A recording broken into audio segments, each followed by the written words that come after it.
O disco amarelo iluminou-se. 2 dos automóveis da frente aceleraram antes que o sinal vermelho aparecesse. Na passadeira de peões surgiu o desenho do Homem Verde.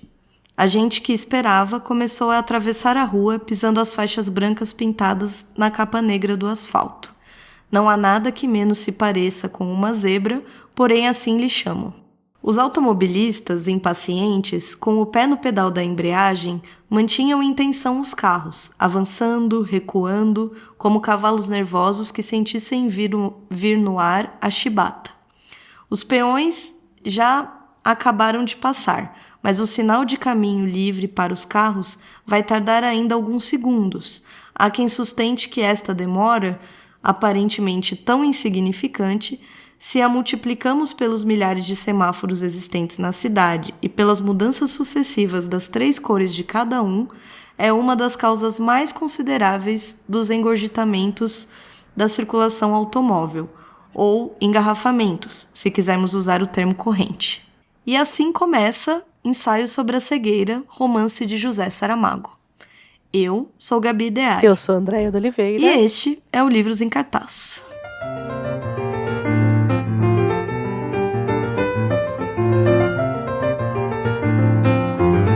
Pesado, hein? Hoje o programa promete. Hoje promete. Menina, olha, Andréia. até adoeci. Pois é, Andréia até adoeci. Pra viver. Eu tô aqui porque é muito profissionalismo, entendeu? Tá enxergando pelo menos, né, Andréia? Tô então tô vendo tudo. Tô vendo tudo. A voz que pode ser que até o final do programa chegue daquele jeito. Daquele jeito. Mas a vista tá de boas. Tá de boas? Me conta, você gosta de Saramago? Eu amo Saramago. É. Eu já li algumas coisas do Saramago. É que assim, dizer que se ama o Saramago é um pouco complexo. Pois é. Né? Porque o Saramago, ele... o tipo de texto que ele cria, o tipo de discussão e eu acho que é de discussão mesmo, que ele vai trazer, a coisa da... principalmente tudo muito ligado à pauta social, né? Eu acho que sempre vai ter um peso. Por exemplo, eu acho que o que foge um pouco disso é o Intermitências da Morte. Você já leu? Não, eu comecei, é um dos livros favoritos do meu irmão. Eu amo Intermitências da Morte também. Eu gosto mais do que isso. É que assim, o Ensaio sobre a Cegueira, ele é mais contundente, assim. Né? Eu acho que o Saramago, ele só ganhou esse Nobel por conta do Ensaio sobre a Cegueira. Assim, não...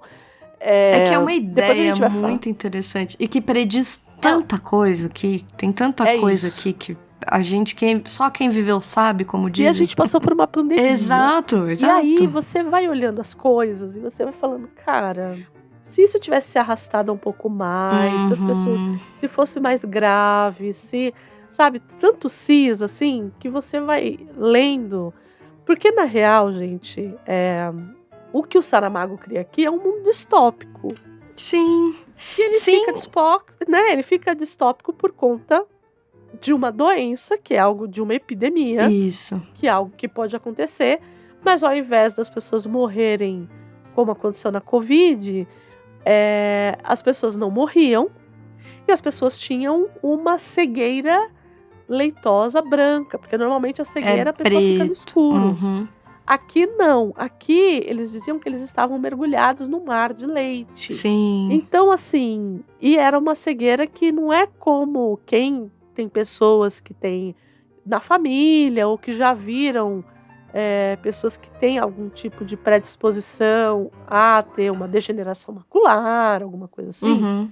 A gente sabe que essas coisas, elas são graduais. Isso. E aqui não. Súbito. Aqui o sujeito super súbito. É súbito. Então, pense nisso. Pense em um lugar em que você está vivendo e não é, por exemplo, como no conto da Aya, que é o governo que faz alguma coisa. Não, é uma ação epidemiológica, né? É uma epidemia. Isso. E que aparece... É uma pandemia, meio epidemia, meio pandemia. Meio pandemia, E que aparece do mais absoluto nada. E assim, e eu acho que é isso que eu mais gosto nessa obra. E eu acho que isso tem que ser dito.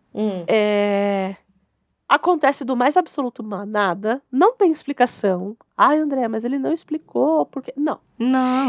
E aí, no final, as pessoas também vão voltar, porque as pessoas vão voltar a enxergar. E também não tem explicação por que as pessoas voltam.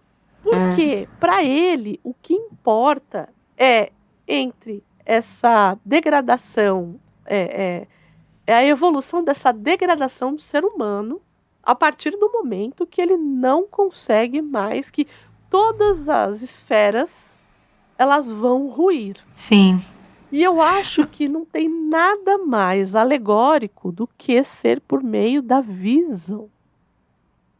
Tem tantas camadas a ideia da visão que Não é? Que é super interessante. E assim, no fim, é um ensaio sobre a condição humana, do quanto a gente... Eu tenho tanto... Eu fiquei pensando... Porque a primeira vez que eu li esse livro, eu era muito nova. Deve ter sido assim, porque ele morreu em 2010, o Saramago. Eu devo ter lido esse livro em 2011, 2012. Ah, não foi para o filme. Não foi para o filme. Eu já tinha lido. Eu li para o filme. Ah, você não tinha lido antes, então? Não. Eu tinha lido outras coisas dele. Eu tinha o ensaio lido... sobre a cegueira mesmo, não. Não, eu tinha lido Intermitências da Morte, eu tinha lido Memorial do Convento? Isso, do Convento. Memorial do Convento, Ensaio sobre a Lucidez. Eu já tinha lido outras coisas dele, mas o Ensaio sobre a Cegueira eu sabia que no momento que eu pegasse ia ser uma porrada. Eu já sabia disso, porque todo mundo falava isso. É uma porrada. Eu lembro quando eu li a primeira vez, eu lembro do quanto foi um marco, assim, pra minha vida. E eu era jovem, e eu lembro, assim, o quanto foi do tipo, existiu um antes e existiu um depois dessa minha leitura, assim. Eu lembro que foi quase uma leitura de formação, digamos, pra mim. E agora, relendo, eu fiquei muito feliz de reencontrar o texto, porque me fez lembrar sobre... Primeiro que eu acho que ele escreve de uma maneira que eu acho, assim... Do tipo, se viesse um gênio da lâmpada e me perguntasse, você gostaria de escrever como quem? Eu falaria, eu gostaria de escrever como Saramago. Porque eu acho que ele tem uma forma que me lembra... Não sei se é o jeito dele escrever, mas me lembra... Pera. Posso falar? Claro. Kafka. Pode ser, sim, eu não ia nem falar o Kafka, mas sim, pode ser o Kafka. Você não ia falar o Kafka? Eu ia dizer, sabe o quê? Eu acho que sim, acho que Kafka é excelente, eu nunca tinha parado pra pensar nisso. Mas ele me lembra como se fosse eu gosto dele, ele é muito irônico, assim. Ah, sim, e eu gosto muito da maneira com que ele traz ele aplica uma acidez meio... Assim, cara, tem hora que eu dou risada com ele, assim. Mesmo nesse caos, eu olho e falo, gente, este homem é muito inteligente. Assim, me dá um negócio, assim. Porque eu acho que ele tem uma visão que... Eu não sei explicar, parece tem algo do ensaio mesmo. Por isso o ensaio sobre a cegueira. Ele tem algo de ensaístico, algo de, sei lá... crônica, talvez, sabe? Então, ele me envolve muito na maneira com que ele escreve. Me dá vontade que eu leia mais sobre ele, assim, sabe? Assim, do tipo, o que você escreveu, eu vou ler. Porque ele me captura na maneira com que ele escreve. Só que esse tema, ele te tratora de uma maneira, porque... E assim, cara, já vou começar falando isso aqui. O homem bom... Porque assim... A gente já leu muito aqui, já estamos rumo ao nosso 100º programa. Isso. Né? Isso. E não é fácil encontrar escritores homens que saibam abordar temas tão delicados pro universo feminino com tanto respeito. Eu acho ele muito, muito respeitoso. Porque ele poderia degringolar em trocentos momentos desse livro, gente. No Memorial do Convento. Memorial do Convento tem uma personagem lá que é isso, assim. Você olha e você fala, ele podia fazer uma desgraça com essa personagem. E Eu nunca li o Memorial Ele do não faz. Convento. Ah, é preciso ler, gente. Já gostei. Eu gosto de indicações. Porque, porque aqui tem muitos momentos que poderiam degringolar, assim, pra mim, eu acho. Então, a questão da rapariga de óculos escuros. Sim. Ela é Que é o uma... meio que acontece no filme, né? Isso, pois então. Já vamos falar. Por isso que eu falei, eu já estou me adiantando, mas eu acho que nesse caso é interessante falar, porque eu acho que tem várias diferenças, assim. Por exemplo, a própria relação entre a única mulher... Porque a história é isso. Então, a gente tem essa pandemia, essa epidemia, que não sabemos se é global ou não, mas enfim. E existe uma pessoa que continua enxergando, que é a mulher do médico. Que é o primeiro médico que atende esse primeiro homem que fica cego. E eu acho que a relação... Por exemplo, a própria relação dos dois poderia... ele poderia ter dado uma... Homem hétero, né? Ele poderia ter dado uma outra nuance e ele não faz isso. Ele é muito... eu acho que ele é muito... Não tem outra palavra. Pra mim, eu acho que ele é um homem sensível mesmo. Isso, eu acho que ele é uma pessoa que é observadora, empática mesmo. Então, ele não degringola esse livro, apesar de todas as atrocidades que acontecem com essas pessoas. Ele não é duro, é um livro duro. Ele não, apesar dele representar, por exemplo, momentos de objetificação feminina, sim, ele não objetifica essas mulheres. Ele, como narrador, ele não objetifica. Então, mas não é aleatório, né? É funcional para a narrativa. Isso, claro, exato. Que é a história que eu sempre falo do sexo na narrativa. Em qualquer narrativa. Então, que é a diferença que eu sempre brinco da lei de Chatterley com 50 Tons de Cinza. Olha para onde essa conversa vai. Os 50 Tons de Cinza é o sexo pelo sexo. Tipo, porque... E tá tudo bem. Você quer ler sacanagem? Cara, tá de boa, vai lá. Só que isso não é uma função... Não tem função na narrativa. Não tem um porquê narrativo. No caso do Alma de Leite Chatterley, que, em termos de sacanagem, inclusive, é muito melhor do que os 50 Tons de Cinza. Toda narrativa sexual, ela tem um propósito. E aqui é a mesma coisa. Exato. Essa objetificação e essas coisas que eles falam e tudo mais, existe porque tem um propósito de colocar essas pessoas do lado de animais. Isso. Isso eu ia falar isso. Parece que tem uma questão aí desse homem com a natureza, desse homem natural, desse homem animal. Então, e aí, por exemplo, o filme e o livro retratam essas personagens, às vezes, na minha opinião, até de forma muito diferente. Então, o próprio médico. Sim. Porque nós chegaremos lá, mas algumas coisas acontecem com esse médico que no filme... Como dizer? No filme eu peguei um ranço do médico no filme. Chegou uma hora que eu falei, meu amigo... Sabe? Tipo, me poupe, entendeu? Tá. E aí, no livro você não tem isso, porque é tão humano. Por mais que o médico é colocado no seu lugar, do tipo, médico, né? Então, sim, exato. Então, assim, o médico ele é colocado no seu lugar. Você tá achando que você é grande coisa aqui. Exato. Você tá na bosta que nem que nós. Exato. Só que no filme, ele ainda continua tendo esse lugar de eu não vou colocar privilégio, mas esse lugar de autoridade, de alguma forma. Porque ele é um médico ali, ele acha que ele tem essa personagem. Sim. Entende? Então, e tem isso também, que vocês não estão vendo a gente falar em nenhum momento o nome das personagens. Isso. Porque, por isso que eu falei que ele é Kafka, que tem um quê de Kafka nele. Porque tem essa coisa do sujeito funcional, da vida nua. Então assim... É a mulher do médico, é o médico, é a moça É a rapariga... Dos óculos escuros. Dos óculos escuros. Do senhor com um tampão, não é? Alguma coisa assim. O senhor com tampão. Do adolescente, o menininho. Como é que é o nome? O menino estrábico, O menino estrábico, coitado. O estrábico é o... O ladrão do carro. O que mais? É o ladrão. O primeiro cego. O primeiro cego. Então, assim, não existe nome. Ele não nomeia essas personagens. E tem um motivo pra ele não nomear. Porque...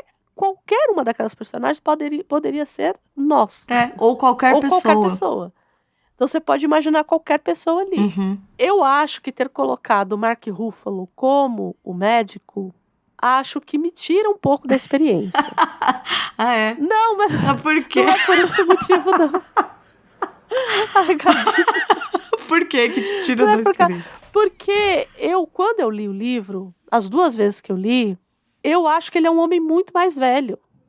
Ah, tá, eu também acho que ele é muito mais velho. Do que o Mark Ruffalo era naquele momento. Concordo com você. Eu também acho isso. Também passei por isso. Ele tem um quê muito, ainda muito viril, colocamos assim. Muito, imagina, entende? Super viril. O que não acontece com a Julianne Moore, por exemplo. No filme. Não.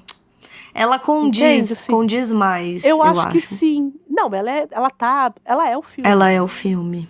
Como ela é um pouco o livro também. Eu acho que, de certo modo, ela é o livro também. Porque... ela é o livro, exato. Porque é isso, ela acaba sendo o que... Ela que é os olhos. Ela que é os olhos, exatamente. É ela que...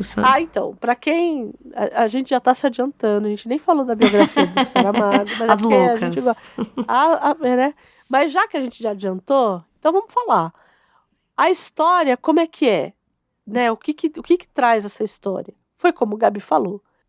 Existe essa pandemia aí maluca, que todo mundo fica cego. Isso. E aí, existe o paciente número 1. Normalmente tem esse paciente número 1, né? O zero, desculpa. Desculpa, médica. Desculpa. Opa. É que pra mim era o primeiro paciente que tinha dado ruim, mas não é o paciente 0. Desculpa, médica. Perdão.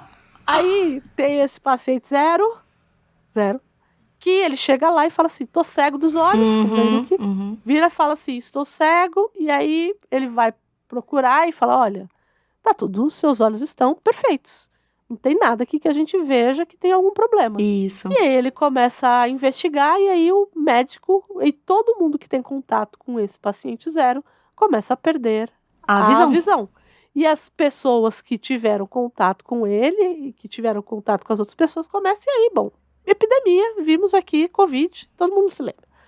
Não preciso fazer aqui a progressão geométrica. Isso, né? Exato. É isso. Aí, em um determinado momento, só que de todas as pessoas que têm contato, a única pessoa que não perde a visão é a esposa do médico.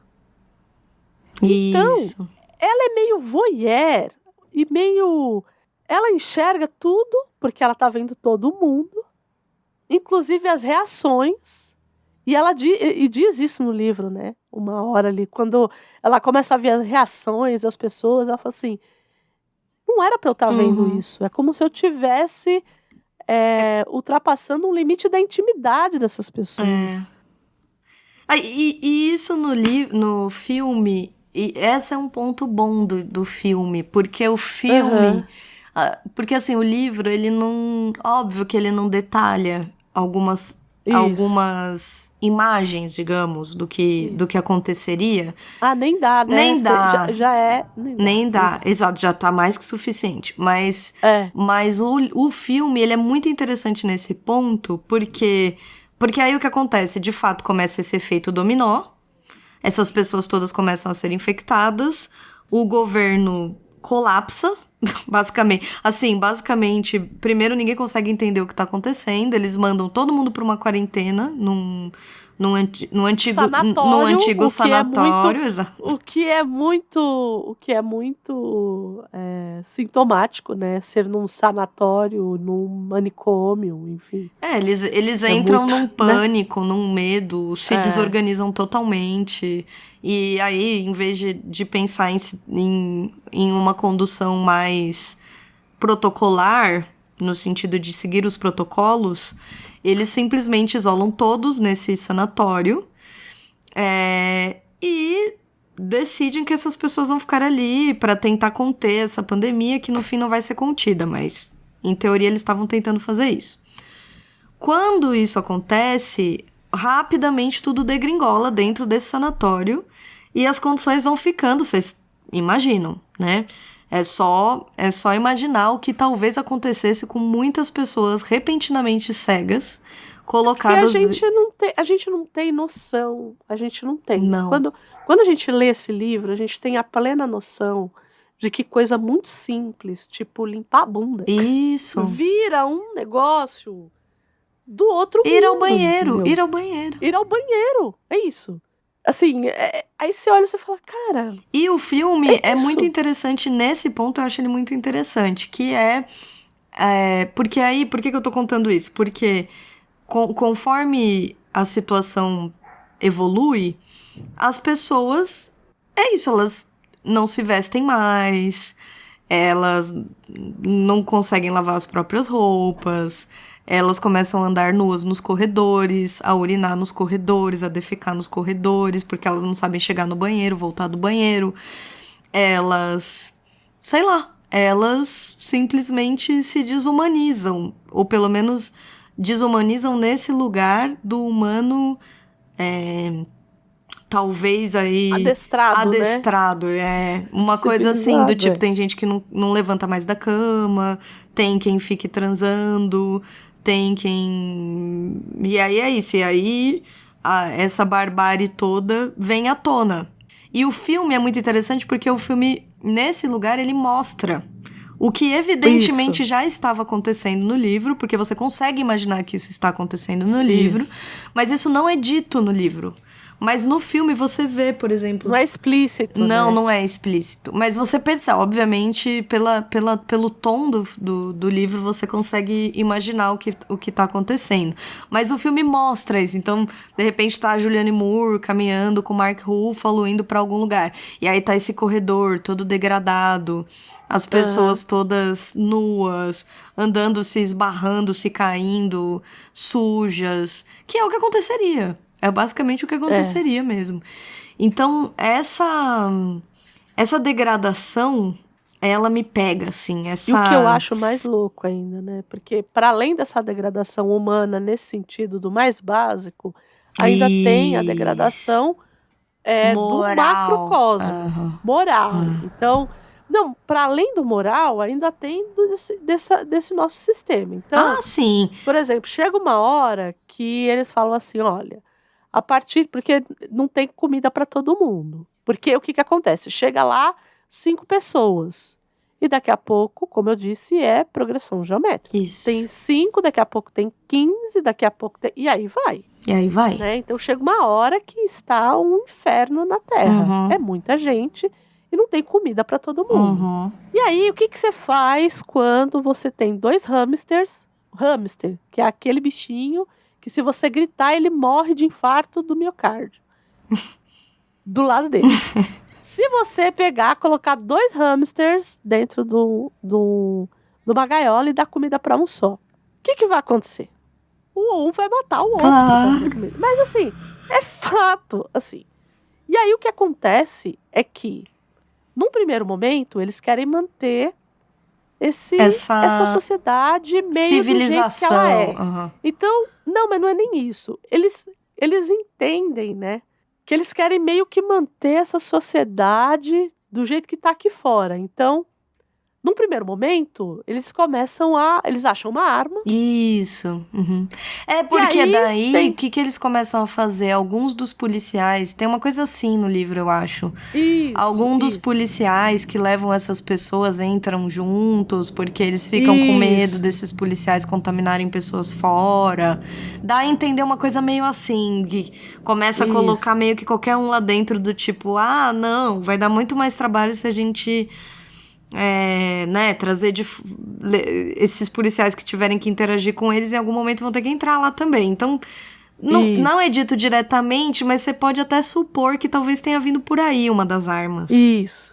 Pelo menos. E aí, tem uns cegos lá, bom, sabe, né? Não existe vácuo de poder em nenhum lugar. A gente já falou disso aqui inúmeras vezes. E, bom, eles falam assim, não tem comida para todo mundo. Então, no primeiro momento, eles começam a roubar coisas, né? Ele fala assim, olha, o que você vai me dar em troca dessa comida? Isso, esse grupo que se forma, controla a comida. Controla a comida. E passa a criar umas regras, assim, Isso. Né? E aí eles começam a acumular. Então, assim, é anel, é relógio, sei lá. E eles olham aquilo e falam assim, mas isso aqui não serve de nada para cá. Porque é isso também. Existe essa sensação, num primeiro momento, de que você vai manter a mesma ordem que você tem aqui fora. E não vai. E aí chega uma hora que eles falam assim, não, a gente quer coisas mais imediatas. Porque e aí são coisas normalmente do corpo. Isso. E aí a gente não precisa dizer o que é, porque a moeda de troca é igual a C. Né? A moeda de troca é sempre mulher, né? Então, é essa coisa de você dar, entre as aspas, né? Ter enfim. Não, um dos diálogos que me marcaram a primeira vez, me marcou a primeira vez que eu li, me marcou de novo essa, que é quando eles dizem... Porque aí vira uma questão. Isso.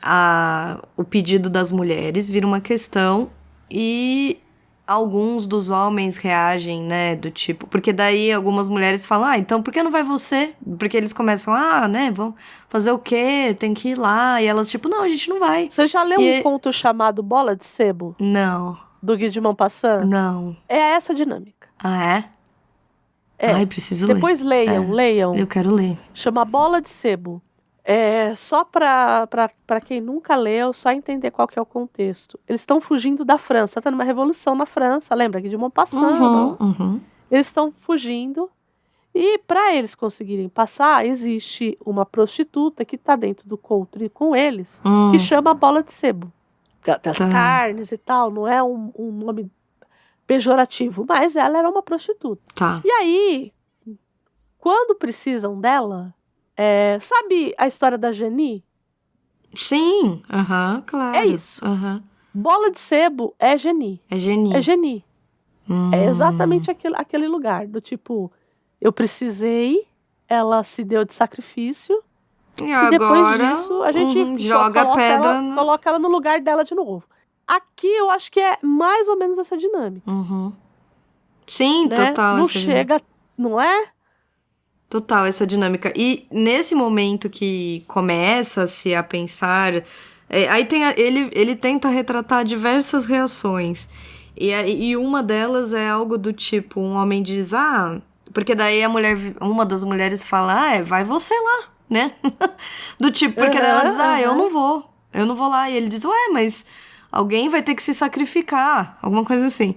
E aí ela diz, então por que não vai você? Vai você lá. Aí ele diz, aqui não tem gay, não, alguma coisa assim. Aí ela diz, aqui também não tem puta. É isso aí. Né? Então... E mesmo que tivesse, né? Mas eu digo, o diálogo, ele é tão possível. Assim, eu poderia ver um diálogo desse acontecendo, sabe? Sim. E ele vai... Sim. E aí ele é tão possível que ele foi pensado em muitos lugares. É disso que eu tô falando. Isso, exato. Ele foi pensado lá na Bola de Sebo, ele foi pensado na Geni e o Zeppelin. É isso. É tão óbvio quanto, enfim... A condição humana mesmo. Ele estica essa corda. Nossa, e ele te leva pra lá, entendeu? Ele vai esticar essa corda e vai levar você junto lá pro esgoto, assim, ó. Você vai até lá. Você fica, eu não acredito.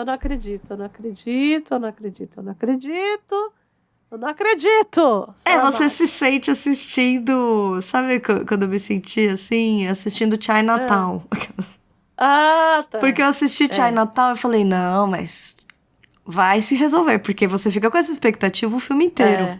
E aí chega no fim e não se resolve. Aqui é Chinatown. Aqui é Chinatown. Então é meio Chinatown aqui. Porque ele te leva pra esse esgoto assim, humano. E demora, porque ele vai piorando. Parece um laboratório mesmo. Ele vai piorando a experiência, ele vai entulhando de pessoas, criando esse caos do governo. a falta de comida, pessoas violentas, porque é o que aconteceria mesmo. E o que acontece é, a mulher do médico decide matar, porque tem um líder. Tem um líder desse grupo que monopoliza. Que no filme é o Gael Garcia Bernal. Isso, né? no filme é o Gael Garcia Bernal. E eu não sei até onde foi uma excelente escolha, assim. Eu gosto muito eu não dele. Acho que foi. Eu também gosto dele. Mas eu acho que é uma escolha fácil. Eu acho que é uma escolha fácil e ao mesmo tempo. Eu acho que é uma escolha fácil, não por nada, porque ele é latino, isso me incomodou profundamente. Isso, entendeu? Eu acho que tem isso. E o também Gael acho Garcia que tem Bernal, isso. por exemplo, diferente... Assim como um oriental ser o primeiro... Isso, não? Obrigada. Você também não achou? Porque... Também, que é coreano, né? Exato, assim, ele é o primeiro a pegar e eu fiquei tipo, gente, isso, sabe? O paciente zero no filme, gente, ele é um oriental. Então, do mesmo jeito que a gente tem toda essa ideia, e eu não sei se foi uma ideia do Fernando Meirelles, entendeu? Assim, não sei se foi uma escolha pensada, né? A gente quer acreditar que não. Mas, não, imagina, foi totalmente aleatório. Essa coisa de, as coisas sempre vêm de lá, sempre, enfim, né? E existe um movimento desse no livro, né? Você me passou isso, você... E aí o médico fala, né? Numa pandemia, numa epidemia, ninguém tem culpa, né? Assim, mas existe esse lugar ali no filme de ser... putz, ainda bem que você falou disso. Porque eu pensei, mas eu falei assim, não, tema, você tá vendo... Tema, né? Você tá vendo Bichiraru, velho. E eu gosto do filme. Não é como se fosse um filme que eu desgostasse. Eu gosto do filme também. Mas tem algumas escolhas que não... Mas o Gael Garcia Bernal já que ia fazer... eu acho que ele ser esse cara mauzão e tal, eu acho que pegou mal, assim, porque é muito estereotipado, entende? Assim.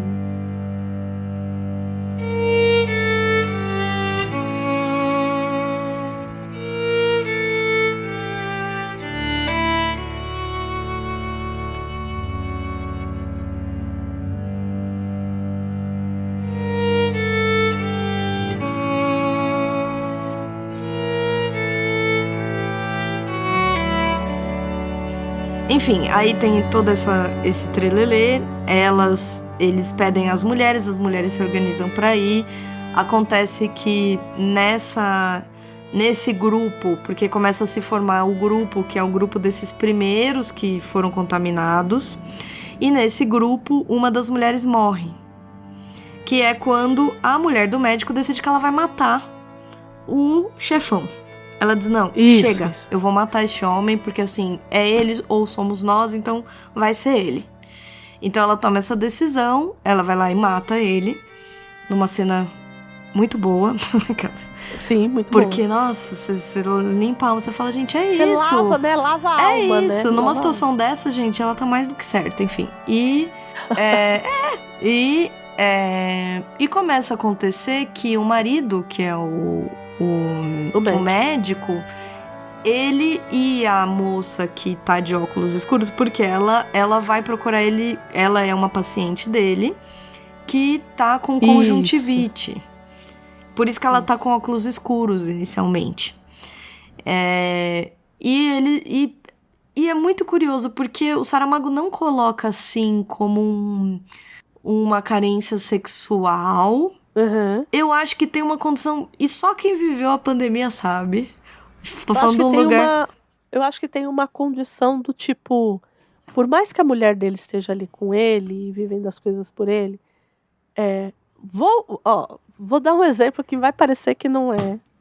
Porque você sabe que eu gosto muito de fazer comparações. Faça. Que vai parecer que não é, mas é. Tá. Senhor dos Anéis. Tá. O Frodo e o Sam. O Sam, ele é o cara que, pra mim, o Sam na história, ele é o grande herói dessa história. Não é o Frodo, é o Sam. O Sam, ele é o cara que ele não pode levar o fardo por ele, pelo Frodo. O anel é o fardo do Frodo. Quem tem que levar esse fardo é o Frodo. Então, assim, por mais que ele tente, ele não vai conseguir.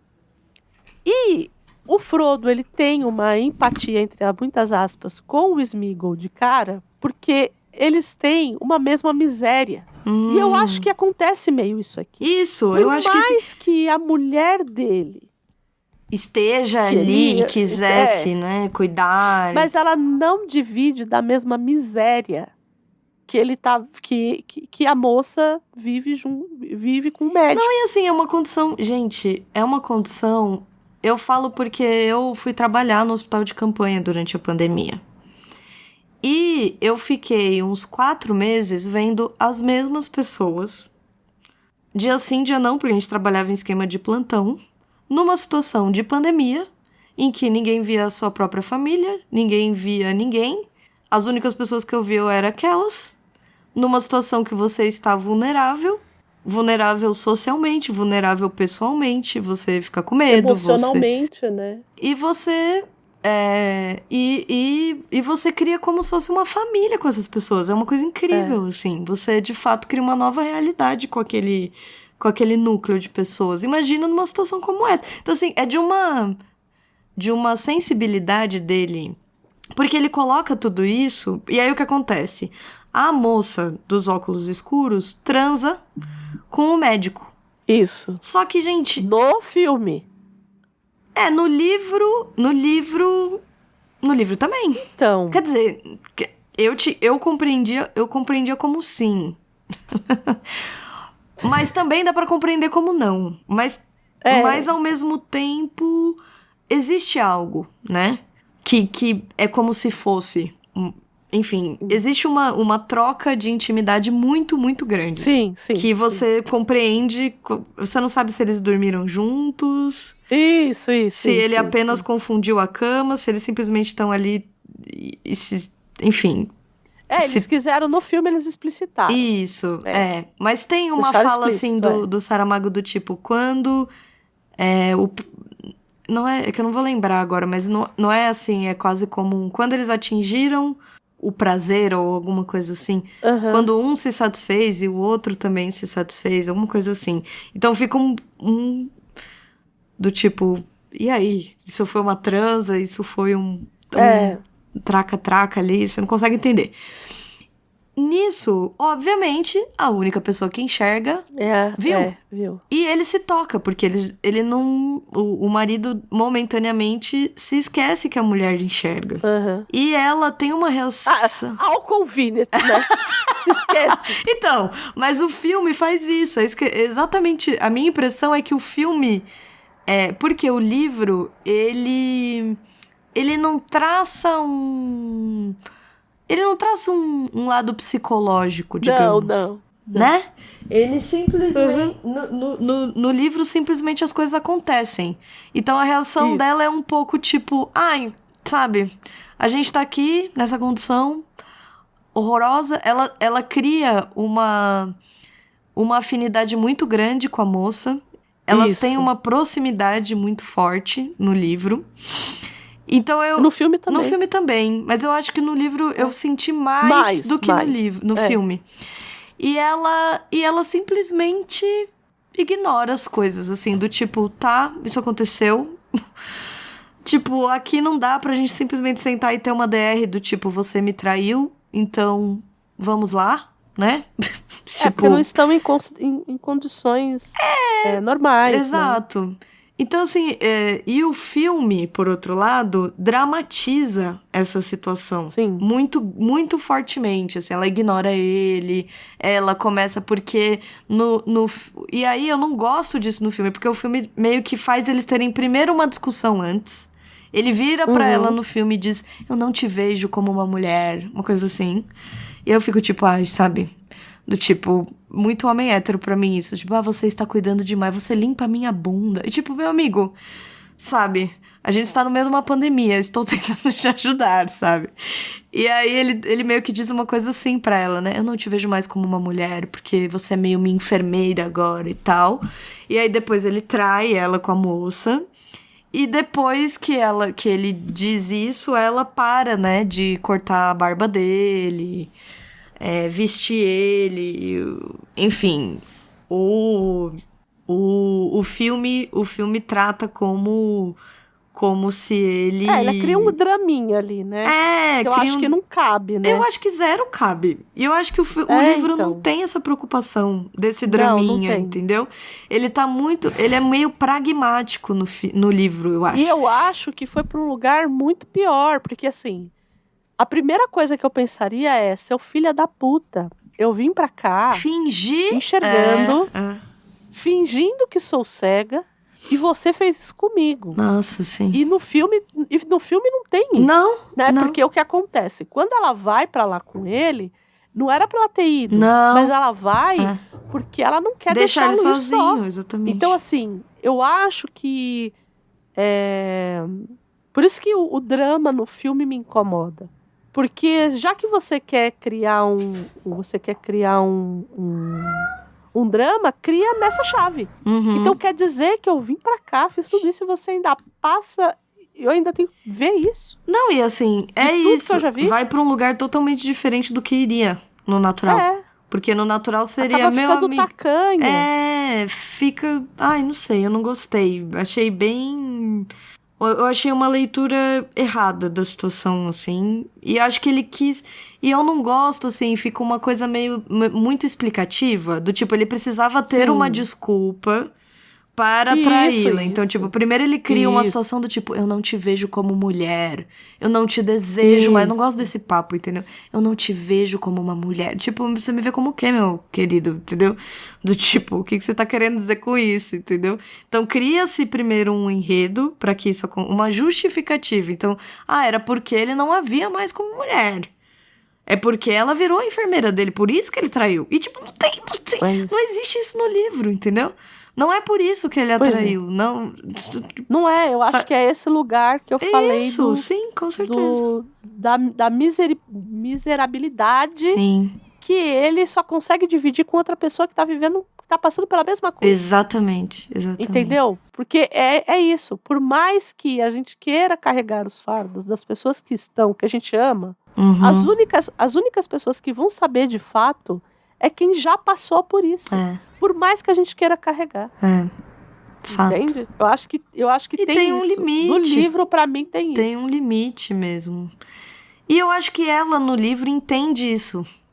Me dá a impressão de que ela entende isso. De que, assim, bom, assim, eu tô tão aqui, olha a situação humilhante que todos nós estamos, assim, sabe? O menor dos meus problemas é que meu marido me traiu com a mulher. Me traiu. Entendeu? Então eu acho que ela um pouco, sabe, uma outra hora a gente fala sobre isso, assim, sabe? É isso. Então, se é que vai falar, se é que isso importa. Se é que isso importa, exato. É um outro lugar. E o filme não, o filme meio que precisa criar uma premissa. Eu também não gosto quando me chama de burra. Eu tô assistindo o filme e você me chama de burra. Então fica assim, olha, ele não está mais vendo ela como uma mulher. Então ele vai traí-la. E ela vai ficar muito chateada. Então ela vai parar de cuidar dele. Tipo, oi, sabe? Isso não aconteceria nesse cenário. Tanto que no livro não acontece. Não, e essa mulher não faria isso. Não faria. Essa mulher abriu mão de tudo pra ficar com esse homem lá. Ela não faria isso. Não faria isso, exatamente. Você entendeu? Ela não ia fazer birra porque o marido dela... Ela não ia fazer isso. Ela podia romper com ele. Não, e a cena no livro é muito bonita. E no livro... Por isso que eu falo que ele podia avacalhar, ele não avacalha. Ele é um homem decente. Porque, por exemplo, no livro, ela vai até a mulher... Porque aí tem essa cena que nós não sabemos se é uma transa, mas enfim.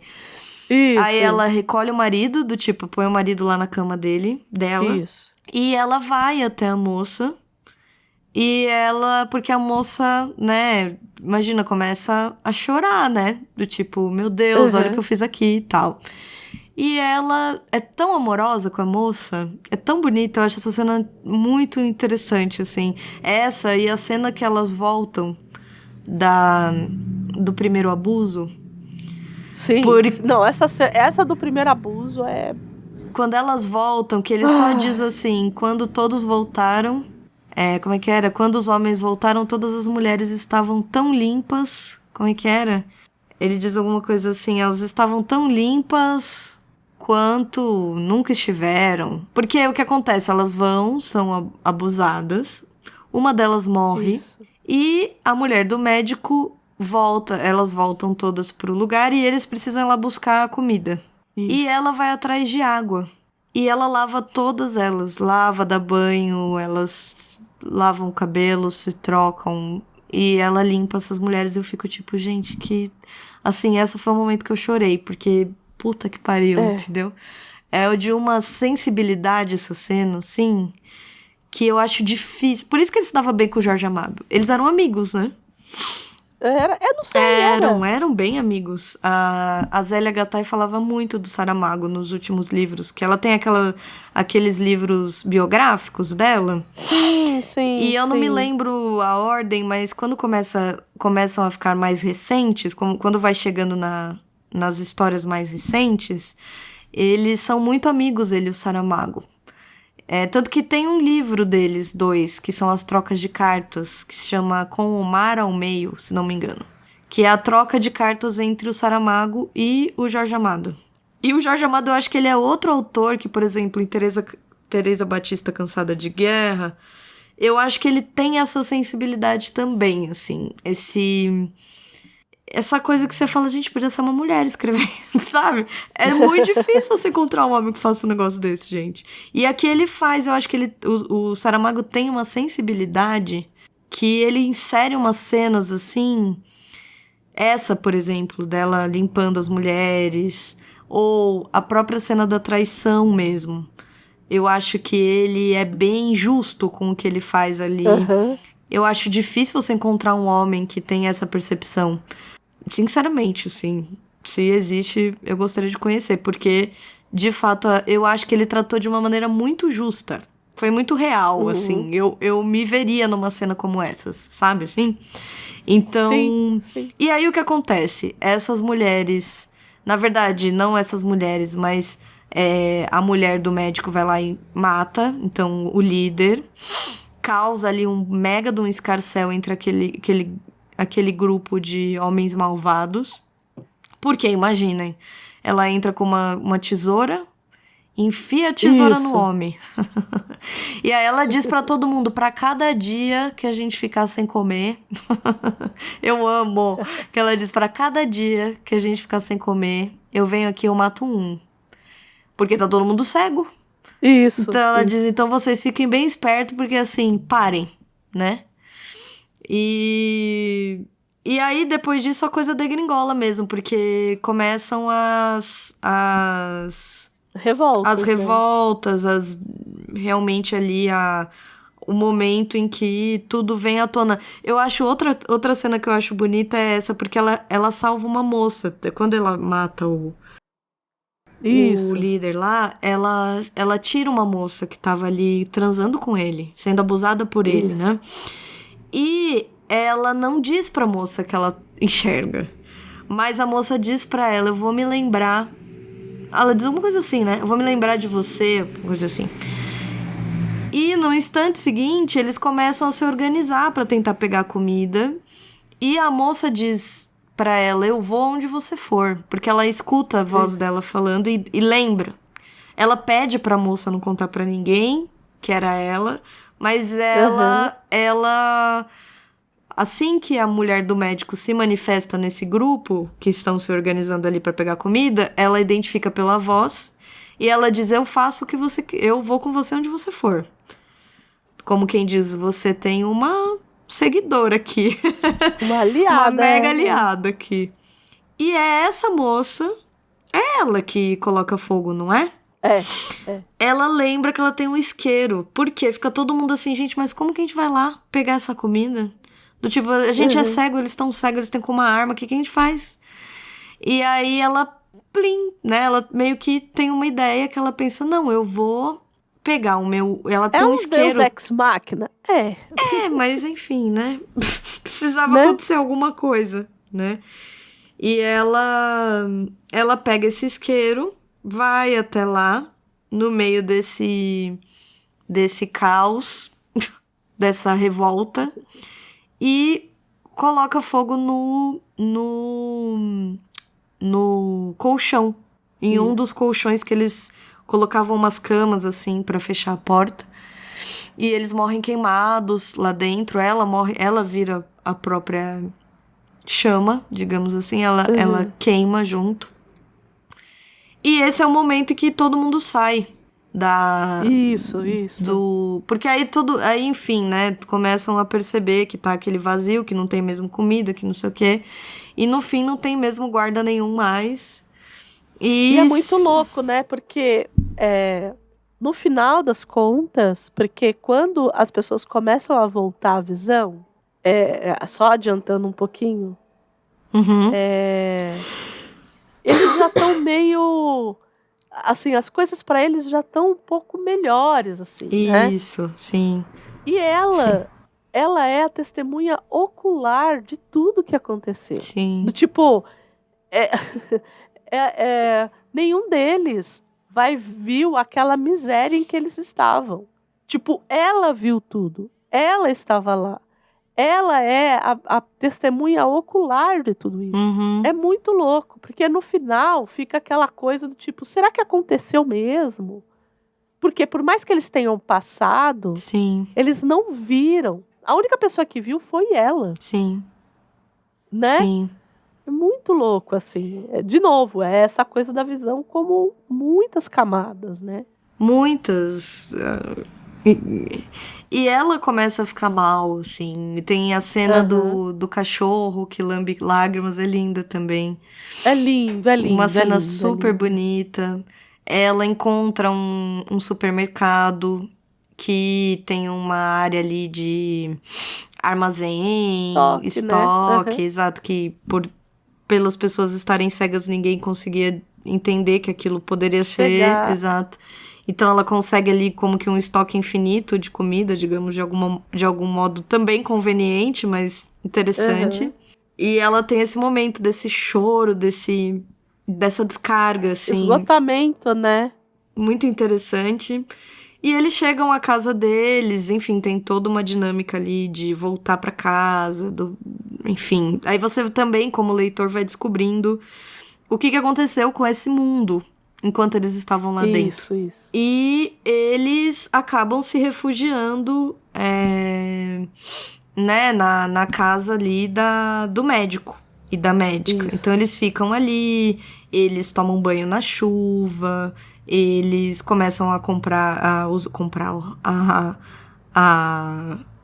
dividir a comida, e eles de fato viram uma família ali. E, enfim, é nesse momento que o primeiro cego recupera a visão. Isso. E é nesse momento que você se toca que todo mundo vai recuperar a visão. Isso. E enfim, essa é basicamente a história. É assim, avassalador. Eu acho muito avassalador, porque é muito real. Eu sei que tem algo de distópico, eu entendo, mas tem mesmo, porque... Não, mas eu acho que toda distopia tem, assim, algo de real, assim. É. Entende? Acho que... Não, acho que sim, mas eu acho que talvez tenha a ver com a nossa geração, porque a gente passou pela Covid, né? Eu acho que sim. Então, acho que a gente acaba aproximando muito mais da temática, que basicamente foi o que aconteceu, gente. Assim, dadas as proporções, as questões e tudo mais, esse esgoto que se abriu, ele se abriu também na Covid. Então, estamos colhendo frutos dele até agora, tá? Até hoje. Então, esse esgoto foi totalmente exposto. Não ficamos cegos, mas ficamos, de algum modo.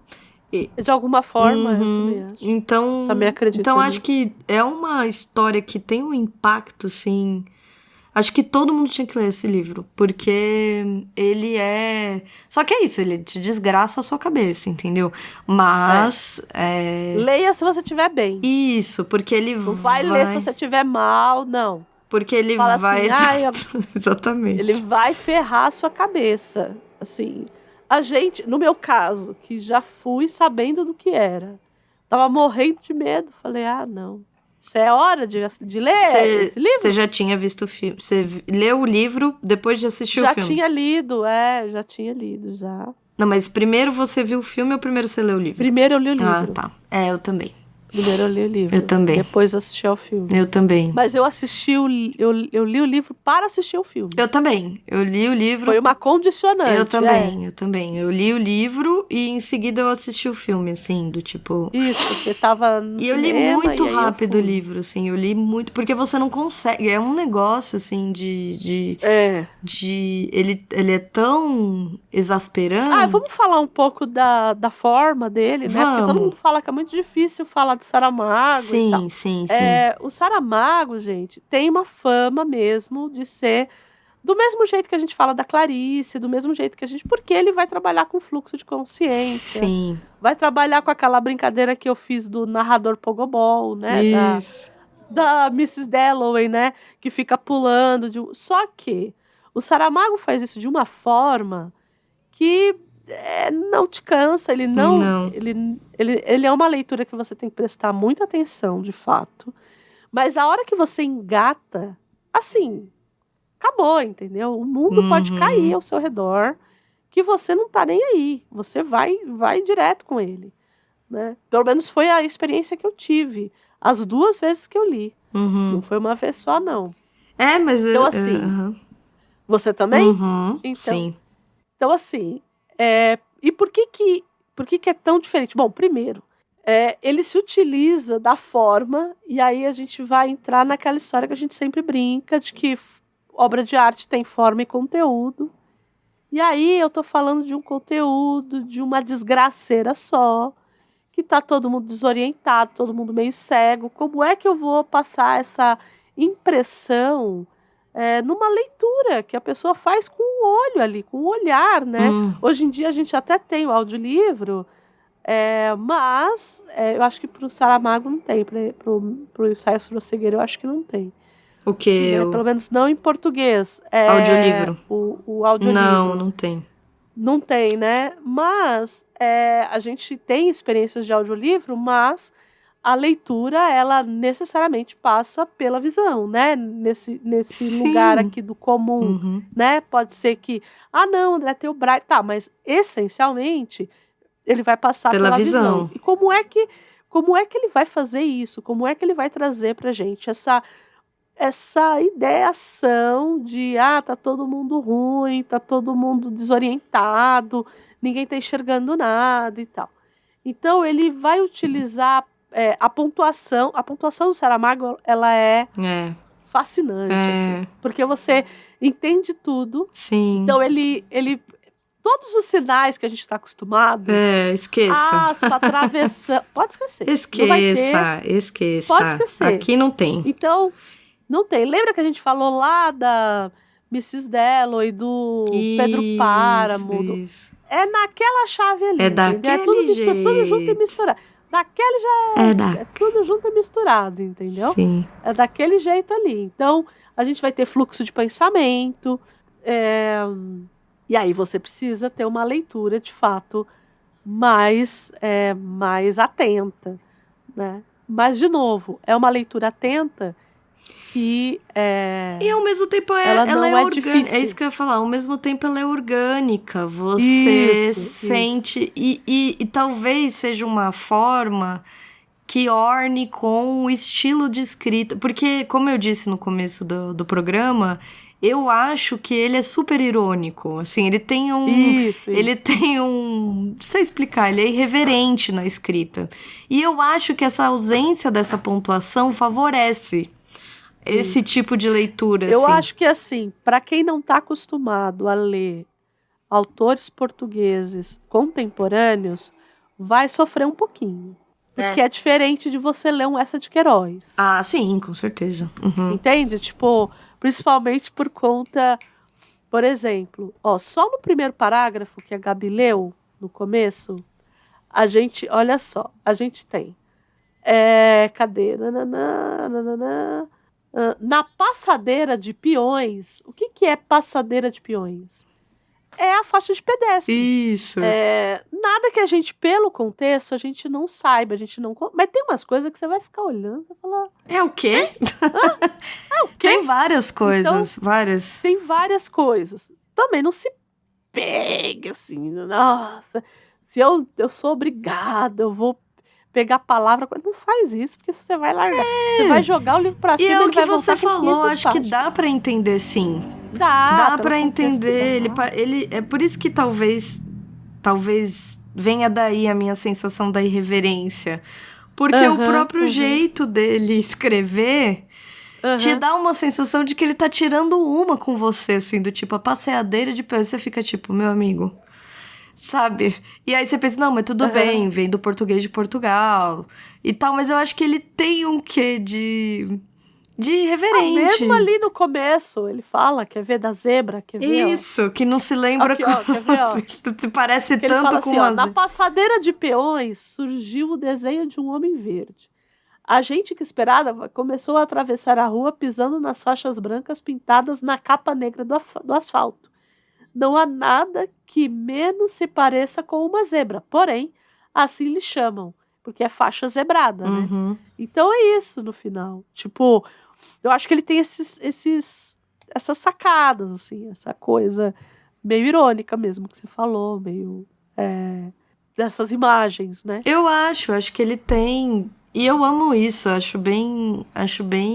Bom, você sabe. Bom, a essa altura as pessoas sabem já o quanto eu gosto da escrita mais moderna. Então, acho que quem faz isso de uma maneira tão criativa e competente quanto ele, dá uma experiência realmente muito diferente. É o que a Andrea falou, de fato, eu acho que é diferente.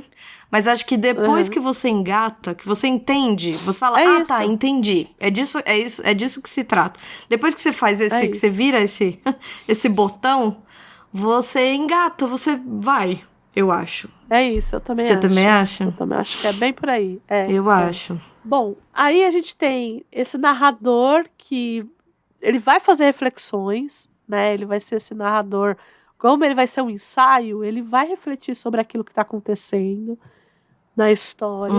E aí vai ser aquela coisa sobre, de fato, né? É quase uma fábula que ele monta aqui, né? E no final, porque o Saramago, ele é conhecido por ser uma pessoa extremamente pessimista. Ah, não me diga. E eu acho... Não percebi. Então, mas eu acho que ele é um pessimista... Até a página 2, porque no final do livro, você não se sente...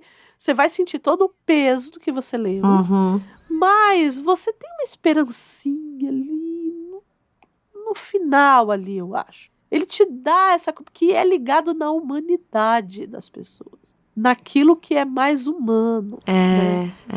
Eu acho que eu acho que, na verdade, me lembra... Ele me lembra um pouco aquela cena do Watchmen com o Dr. Manhattan, quando ele tá ali fazendo toda uma reflexão sobre o ser humano, quando ele tá em Marte. Que é um pouco isso, assim, do tipo, sim, nós somos capazes de fazer todas essas atrocidades, assim como somos muito capazes de sermos absolutamente incríveis, totalmente inesperadamente amáveis, né? Então eu acho que ele meio que faz uma deferência a todas essas facetas que o humano pode ser, que sim, engloba ver, nesse sentido do expor, ver o pior, o mais cruel, violento, atroz, e ver também esses momentos de pura contemplação da vida, da humanidade como comunidade, como empatia. É tão bonito, acho lindo, assim. Mas é difícil fazer. E aí, sabe o que eu preciso dizer também? Que o Saramago é comunista. Não só comunista, como ele passou por uma ditadura. Gente, e o Portugal, que teve 40 e quantos, gente? Eu fui olhar esses dias, eu fiquei assim, como 40... Você não leu do Salazar, né? Isso, 48 anos de ditadura. Você tá entendendo? E só terminou quando o Salazar morreu. E você sabe como é que ele morreu, né? Como que ele morreu mesmo? Então... Eu tenho um livro que eu li na faculdade, que eu amo, que chama O Dinossauro Excelentíssimo. Que ele cria é como se fosse um livro de infantil, mas para adultos, que é dessa fábula do Salazar. Que tá. é esse Salazar que ele não sabe que ele não é mais, porque chega uma hora que o Salazar fica trilili, Isso, né? é verdade. Sim, ele fica Então, mesmo. e aí ele não sabe que ele não é mais o ditador, que Portugal já foi liberta e tal. Ele não sabe de nada disso. Eles mantêm essa farsa pra ele, que ele já tá trilili. Tá E mais aí, pra lá. ele cai da cadeira e bate a cabeça. Um negócio assim super estúpido. Sensacional. Ai, desculpa rir, não então. deveria rir, porque né, tanta Eu atrocidade. acho que sim. Tem pessoas que a gente não tem que ter empatia mesmo, entendeu? Não, também O acho. Salazar, eu acho que é uma pessoa Não que é eu nem super por não ele. teria simpatia. Não é nem por ele, é mais por respeito pelas pessoas que morreram nessas todas. Porque assim, eu acho que foi tão violento. Foi e muito tão violenta. longo, 40 anos. Aquele porque a gente fala muito das ditaduras, da América do Sul, Isso. né? A gente não fala muito das ditaduras Não, a gente europeias, quase não fala, né? na verdade. Então, não se fala do O próprio Mussolini. Tem o Salazar em Portugal, o Mussolini na Itália. O outro na Espanha, que é o... Na Espanha é o Franco. Na Espanha. Então, assim, o pessoal não fala muito, né? O bigodinho lá, desgraça. Aquele filme, você lembra aquele filme baseado em fatos reais? Eu amo. Baseado em fatos reais. Que o moço fica preso dentro de casa a ditadura inteira. Você lembra desse filme? Fica preso na ditadura inteira? Eu não lembro agora, eu vou procurar. Deixa eu ver se é portuguesa. Ou é espanhola, eu tô tentando lembrar. Se chama Trincheira Infinita. Deixa eu ver se é isso aqui. Ou eu tô muito doido, mas acho que é esse aqui. Guerra Civil Espanhola, Segunda Guerra Mundial e Ditadura Franquista marcam um período sombrio na história da Espanha. Quer ver? Porque ele fica... E é baseado em fatos. Eu acho que ele era tipo professor... E ele fazia parte da resistência, ele recém-casado. A mulher engravida dele e tal, ele recém-casado. E aí eles têm um pouco essa ideia, porque como eles estão reformando a casa, tem um cômodo que eles vão transformar em não lembro se eles iam transformar num escritório, porque ele é professor e tal. E eles decidem que ele vai se esconder ali uns dias. Só que esses dias vão virando... meses, que vão virando anos. Aí ela diz pra todo mundo que ele morreu. E aí vai virando essa história infinita. Porque, de fato, a gente... E foi uma das primeiras vezes que eu, de fato, pensei nisso que a Andrea tá falando. Porque nós conversamos muito sobre as ditaduras latino-americanas. E a gente quase não toca no assunto das ditaduras europeias. Foram ditaduras europeias e longuíssimas, horrorosas. No caso da ditadura portuguesa, eles tinham uma perseguição, né, da Polícia Internacional, eles chamavam de PIDE, a Polícia Internacional de Defesa do Estado, uma coisa assim. E era uma censura muito acirrada. Então você imagina 40 anos disso. Este homem, Saramago, nasceu, se não me engano, uns 4 anos antes do golpe. Ele nasce em 22, acho que o golpe é em 26, 28. E vai até até 70. Revolução dos Cravos, é isso? Até 70 e pouco. Acaba com a Revolução dos Cravos. 72, 74, alguma coisa assim. Então, o Salazar, que esteja sentado no colo do capeta... esse tá. Ele morreu em 27 de julho de 70. Não, mas ainda fica um tempinho depois que ele morre, se não me engano. Fica ainda mais uns 2 anos. Aí vem Não é? Deixa eu ver aqui. Mas eu acho que daí é... Revolução dos Cravos, vamos ver. 74. Porque eles tentam... Já não é... É meio igual aqui, quando vai chegando 88. Isso. 86, né? 86, isso, desculpa. Os Cravos é 25 de abril de 74. Isso então. mesmo. E aí, a gente falou da obra, falamos do livro, falamos do filme e não falamos do homem, do mito. Olha, Andréia.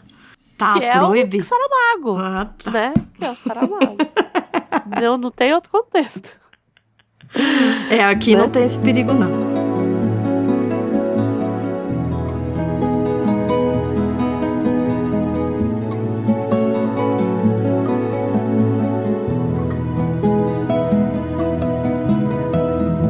Então, assim, só pra dar uma visão geral de quem foi esse cara, né, assim, ele nasceu em 22, né, ele nasceu na aldeia de Azinhaga, e ele era filho de agricultores, né, do José de Souza e Maria da Piedade. O nome Saramago é o nome de uma planta que foi adicionado por erro, porque a família dele era produtora ou trabalhava com essa planta. Eram agricultores. E aí eram agricultores e colocaram falaram, de Saramago. Aí pegou e colocou lá pro nome dele, na hora que ele foi. Então, na verdade, o apelido virou nome, Saramago, né? E eu acho que, assim... Um belo apelido, exatamente. Coisas, né? E aí, em 24, eles se mudam para Lisboa, né? Na década de 30, ele vai frequentar ali a escola, mas ele tem que abandonar os estudos, porque o Saramago, ele tem muita dificuldade financeira na vida, nesse começo de vida aqui. Tanto que ele vai fazer escola técnica, ele não faz faculdade. Isso. Então ele faz faculdade, ele faz escola técnica, e vai ser serralheiro mecânico. Ele é um autor tardio. Tardio, Uma pessoa que começa a escrever mais velha mesmo, assim. Isso. Mais maduro já. Bom, aí é quando ele começa a escrever de fato, né? Bom, primeiro ele se casa com a primeira mulher. Ele tem uma filha só, com a primeira mulher, né? E que é a Violante. Em 47 ele tem a filha, mas ele se casa em 44. Gente, o quanto eu amo o nome Violante, não tá escrito. Eu amo o nome Violante. Não é muito louco? Gente, Violante, não é Violeta. Violante. É Violante. Eu gosto muito desse nome, não sei nem porquê, mas eu gosto tanto desse nome. Eu acho lindo, Violante. Aí em 47, no mesmo ano que ele tem a filha, ele publica o primeiro romance, que é Terra do Pecado, intitulado originalmente como A Viúva. No mesmo ano, ele trabalha como empregado de escritório. E aí, em 53, ele escreve o romance Claraboia. Aí, a partir daqui, ele já começa a escrever na escrita, né? Que acaba sendo rejeitado por uma editora e fica inédito até 2011. Nossa. Então, é um romance que acaba ficando na gaveta. É um romance de gaveta. Tanto que quando lançam aqui no Brasil tem toda uma questão. Porque, em teoria, ele não queria lançar também. Porque depois ele faz muito sucesso e tudo mais. E mesmo assim, ele não opta por não publicar.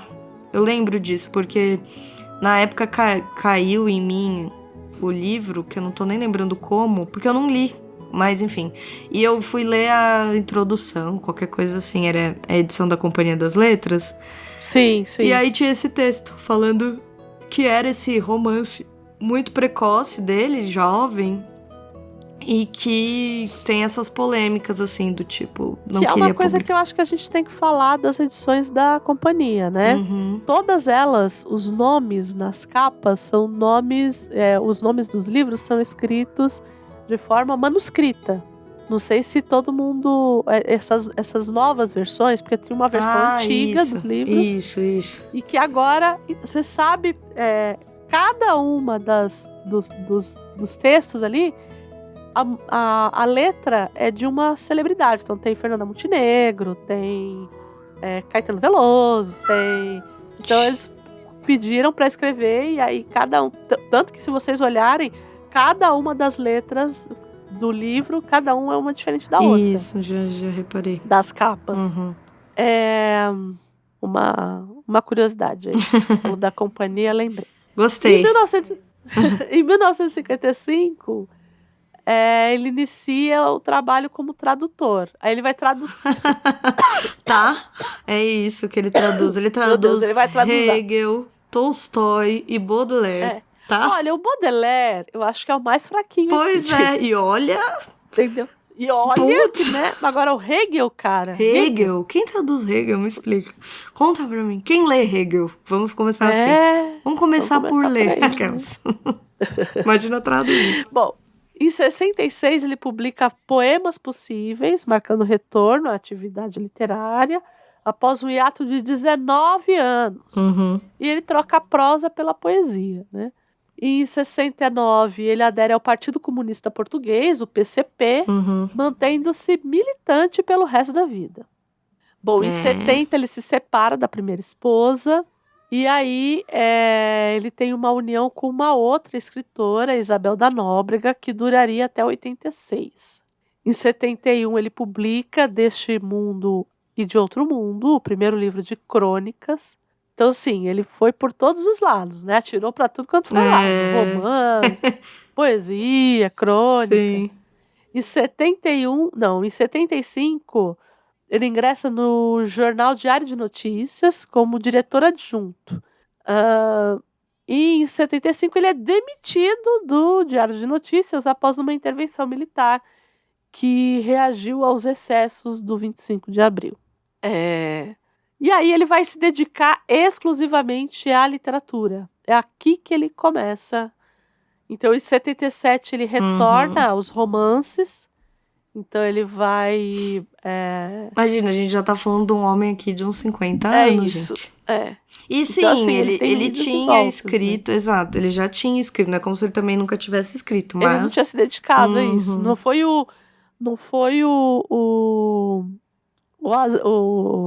Philip K. Dick que largou tudo falando, não, vou viver da minha arte. Não foi ele, né? Nem dava. Nem dava. Aí, em 78, ele publica Contos Objeto Quase. Em 79, ele estreia, olha lá, teatro agora, com a peça à noite. E aí, assim, os anos 80 e 90 são os anos de consagração mesmo do Saramago. Que eu acho que são as obras mais relevantes dele, né? Então, em 82 ele publica Memorial do Convento. Em 85... o ano da morte de Ricardo Reis. Em 91, o Evangelho segundo Jesus Cristo. Né? Nesse meio tempo ali, em 86, ele conhece a jornalista espanhola Pilar, que é com quem ele vai viver o resto da vida, né? Sim, é super bonito, eu amo as frases dele pra ela. As histórias, acho super bonitas. Eu sei que agora a gente já tá entrando num momento em que ficou clichê as frases dele pra Pilar, mas enfim, eu acho super bonito. Acontece uma coisa que, quando ele publica o Evangelho segundo Jesus Cristo, porque é uma obra que a Igreja Católica, temos que lembrar que Portugal é um país católico. E a obra ela é vetada pelo governo português. E ele pega e vai embora de Portugal. Ele vai morar nas Ilhas Canárias. Leva. Quem me viu mentiu. Quem me viu mentiu. Então é isso que eles querem mesmo, então pronto. Entende? Então ele vai para o exílio, de fato. Então, em 92, ele vai para esse exílio. Em 95, ele recebe o prêmio Camões, que é o mesmo prêmio que o Chico recebeu, né? Uns anos atrás. E aí ele publica, em 95 também, um ensaio sobre a cegueira. E no dia 8 de outubro de 1998, ele vence o Prêmio Nobel de Literatura. E que eu acho, e ele vai receber em 99, que é o único em língua portuguesa, né? Se não me engano, é o único em língua portuguesa. Sim. E ali, para os últimos anos, ele falece, né? Em 2010, em 2011, em 2011 não, em 2010, não é isso? Cadê? 2010. 2010, isso. Tô ficando doida já. Tá tudo bem, tá tudo bem. Então, porque aí em 2008 tem o lançamento da adaptação pelo Fernando Meirelles do ensaio sobre a cegueira. E é muito bonitinho, quem nunca viu o vídeo dele assistindo ao lado do Fernando Meirelles, o filme.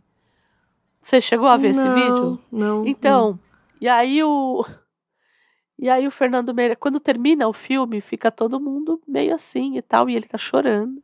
E aí ele fala assim, Fernando, aí o Fernando Meirelles fala assim, não precisa falar nada. Do tipo, fique em paz, não precisa falar nada, não precisa falar que gostou, que não gostou, que é uma bosta. Não precisa falar nada. E aí ele vira pro Fernando Meirelles e fala assim, eu estou sentindo a mesma coisa que eu senti quando eu terminei de escrever o romance. E aí, porque é muito forte isso, né? E aí ele falou assim, você não sabe o Fernando Meirelles falou, você não sabe o quanto eu fico feliz com essa sua fala, né? Com essa sua impressão. E em 2010, aos 87 anos já, ele falece na sua casa, vítima de leucemia. Ele tinha uma leucemia.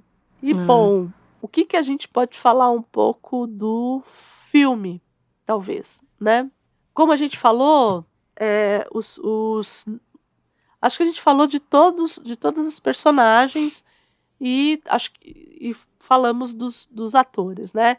Então, a mulher do médico é a Julianne Moore, o médico é o Mark Ruffalo, a garota dos óculos escuros é a Alice Braga. Que tá bem. Tá bem, eu gosto da Alice Braga, eu acho ela boa. Também gosto. O primeiro cego é Yusuke Seiya, o velho da Venda Preta é o Danny Glover, e o cego, o malvadão lá, é o Gael Garcia Bernal, como a gente tinha dito, né? E, bom, esse filme, normalmente, ele é classificado como gênero ficção científica. Eu acho que ele cai na ficção científica porque ele é uma distopia, no final das contas, é isso. E aí, o que o Fernando Meirelles faz aqui para simular essa cegueira branca, né, que o Saramago fala, né? Ele estoura vamos lá, né? A pessoa que não lida com fotografia, Gabi lida muito melhor que eu, inclusive, vai saber mais do que eu. Mas é essa coisa de você expor demais a luz, né? Você deixar ali o obturador muito aberto. Com muita exposição, muito aberto. Então ele faz isso e a gente tem essa sensação o tempo inteiro de uma luz branca estourada muitas vezes, né? E o que ele diz é que ele usou muitas lentes antigas com filtros esbranquiçados para ter aquela... E, como eu disse, a superexposição, né? Que é manter esse obturador o maior tempo possível aberto e tal. E no caso do filme, em Cannes, ele foi exibido no Festival de Cannes de 2008, né? E ele teve umas polêmicas por conta do filme, por conta dessas cenas que a gente falou, que elas são muito gráficas, de fato. As cenas de violência sexual, e elas se esgarçam, né? Ele vai esticando. Sim. Como é no livro. Isso. É que quando a gente vê, é muito mais incômodo, de fato, né? Então, não que seja fácil ler, mas eu acho que no filme, no cinema, o impacto é muito maior, né? Então, sim, com certeza. Então teve essa coisa aí. E é isso, eu acho, hein? Uma pergunta que eu não quero calar, Gabi. Eu ainda tenho voz. Opa, olha. Essa é uma. Você tem voz ainda, André? Acho que tenho. Check. A segunda é... Temos, Gabi. Temos, Andréia. Temos. É isso, gente. Olha só. Trouxemos pra você Fizemos uma inversão maluca. Fomos num fluxo aqui de consciência maluco. Esse daqui, mudamos completamente a ordem que a gente está acostumado. Pois é. Hoje a gente deixou acontecer naturalmente. Exatamente. E aí, para quem quiser falar a respeito desse filme, quem quiser falar mais sobre Saramago com a gente, para onde que eles podem mandar mensagem para nós, Gabi? Manda uma cartinha para nós por e-mail, pro livrosemcartaz@portalrefil.com.br, que a gente ama uma cartinha. Ou entra na nossa rede social, se você for para Frentex, e segue a gente no Instagram, no @livrosemcartaz_. Aproveita para seguir a gente, para comentar nossos posts, para fazer um story, para mandar pro amigo, para mandar uma DM, que a gente também isso, ama. sempre agradecendo, mesmo com essa voz. Tá ótima a voz, tá ótimo. Esse o quê? Esse puxadinho aqui que os meninos do Portal Refil nos deram aqui, e sem nos encher o saco, né? Que é importante, eles deixam a gente fazer o que a gente quiser aqui no nosso puxadinho. Pois é. Pra além deles, gente, paga um café pra nós, né? Quem quiser ser nosso patrão, dá um espetáculo lá de vez em quando. Exato. Uns paga um café cascaios. pra nós. Vai estar aqui no post, tá? Agradecendo minha co-host hoje, que hoje teve uma host e meia só, porque eu tô aqui só metade. Pode ser uma, que nós duas juntas fazemos uma. 0,75. 0,75, pode ser. Sempre agradecendo Gabi, muito obrigada. Eu que agradeço, Andréia, eu sempre. amo Saramago, acho que as pessoas têm que ler mais Saramago e ler mais autores portugueses contemporâneos. Sim. Então, Gustavo M. Tavares. Bom, eu vou fazer uma listinha, vou deixar aqui no post, acho que é importante pro pessoal ir atrás.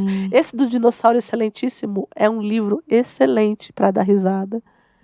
Eu vou trazer exatamente o nome da autora, acho que vocês vão gostar também. E é isso. Um beijo, fiquem bem. Cuidem-se. E até o próximo programa. Bom, você lembra que a gente falou que a gente estava fazendo parzinho de vaso, né? Então pense aí no outro português que a gente vai trazer aqui. Que outro português, só isso que a gente vai falar. Quem será que vem? Quem será? Quem será? Um beijo, gente. Tchau. Tchau.